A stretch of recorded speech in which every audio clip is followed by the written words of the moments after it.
అవినాష్, చెప్పుమా. దగ్గరలో ఉన్న మెడ్ప్లస్ కు వెళ్ళి మెడ్ప్లస్ బ్రాండ్ మెడిసిన్స్ అని అడిగి కొనుక్కునరా. అక్కడ 50 to 80% తగ్గింపుకు వస్తుంది. మీరు తీసుకునే అదే మందులు, అదే నాణ్యమైన మందులు, కానీ సగం ధరకే.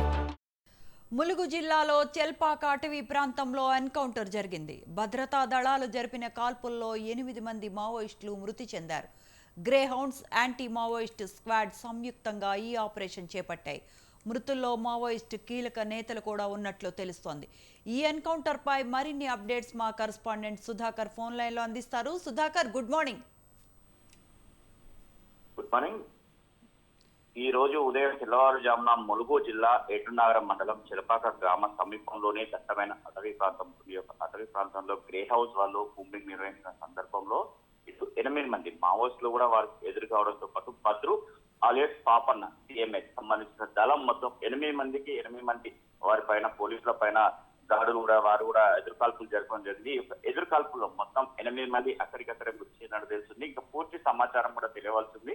ఎందుకంటే ఈ యొక్క ఎన్కౌంటర్ లో ఇప్పటి వరకు మావోయిస్టులకు సంబంధించిన కీలక నేత అయిన భద్రు కూడా ఉన్నాడని చెప్పి తెలుస్తుంది. ఎందుకంటే ఈ యొక్క ఎన్కౌంటర్ ఎప్పుడు జరిగినా కూడా మామూలుగా చిన్న స్థాయి ఎవరైతే మావోయిస్టులు ఉంటారో వారి దగ్గర AK-47 తుపాకులు ఉన్నాయి. ఎందుకంటే పెద్ద నాయకులు ఎవరైతే ఉంటారో దళ కమాండర్లు కానీ లేకపోతే రాష్ట్ర కేంద్రకు సంబంధించిన కమిటీ సభ్యులు ఇలాంటి వారు ఎవరైతే ఉంటారో వాళ్ళు ఉన్నప్పుడు ఈ యొక్క AK-47 తుపాకులు కూడా వారి దగ్గరనే ఉంటాయి. వారికి ఎవరైతే భద్రత ఉంటారో వారి దగ్గర ఉంటుందని చెప్పి చెప్పడం జరుగుతుంది. ఇదే కాకుండా చూస్తే ఇటు ఏటునాగరం సంబంధించిన దళం మరి ఇటు నర్సింపేటకు సంబంధించిన దళం కూడా పూర్తి స్థాయిలో ఈ యొక్క 2 దళాలు కలయిగా ఉంది.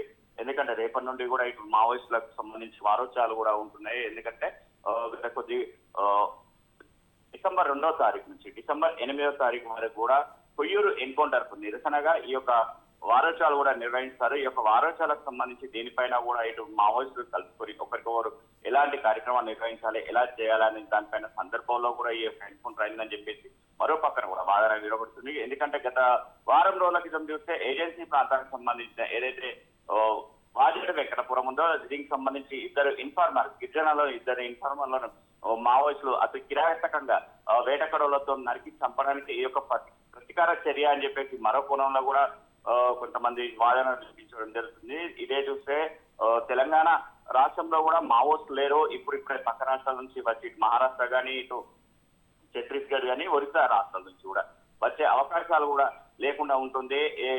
ఎందుకంటే గోదావరి పైన ఆ ముళ్ళకట్ట దగ్గర ఎప్పుడైతే బ్రిడ్జి నిర్వహించారో ఈ యొక్క బ్రిడ్జి నిర్మాణ తర్వాత కూడా ఇటు మావోయిస్టులు తెలంగాణలో కూడా వీరికి కదలికలు కూడా చాలా తక్కువ అయిపోయినాయని చెప్పి చెప్తున్నారు. ఏజెన్సీ ప్రాంతాల్లో ఇటు పోలీసులకు కూడా పూర్తి స్థాయిలో సంబంధించి వారికి ఇన్ఫార్మర్ వ్యవస్థ కూడా పెద్ద ఎత్తున కూడా నిర్వహించుకోవడం జరుగుతుంది ఎప్పటికప్పుడు. ఎందుకంటే గతంలో కంటే ఇప్పుడు టెక్నాలజీ బాగా పెరిగిపోయింది. ఇటు సెల్ ఫోన్లతో పాటు ఎప్పటికప్పుడు వారి యొక్క మావోయిస్టుల కదలికలు కూడా ఇటు పోలీసులకు చేరుతున్నాయి, ఇటు పోలీసుల కదలికలు కూడా మావోయిస్టులకు కూడా చేరుతున్నాయి. ఎందుకంటే ఇద్దరు ఇన్ఫార్మర్ వ్యవస్థ బలంగా నిర్వహించుకొని ఈ యొక్క కార్యక్రమాన్ని నిర్వహించడం జరుగుతుంది. ఈ రోజు జరిగిన ఈ యొక్క ఎన్కౌంటర్ లో ఉదయం తెల్లవారుజామున ఇటు దేవాల్స్ పోలీసులను సాయుధ బలగాలు మొత్తం పెద్ద ఎత్తున కూడా వీరు కూంబింగ్ నిర్వహించడం జరుగుతుంది. ఈ యొక్క కూంబింగ్ నిర్వహించిన సందర్భంగా తెల్లవారుజామున ఒకరికొకరు ఎదుర్కోవడంతో పాటు ఈ యొక్క ఎదురుకాల్పులు జరిపారు. ఈ యొక్క ఎదురుకాల్పులు చూస్తే ఇప్పటి వరకు మొత్తం 8 మంది ఉన్నారు. ఇంకా మృతుల సంఖ్య పెరిగే అవకాశం ఉందా లేదా మరి అర్థం చేసి చూడాల్సిన పరిస్థితి ఉంది. Right Sudhakar, thanks for the updates.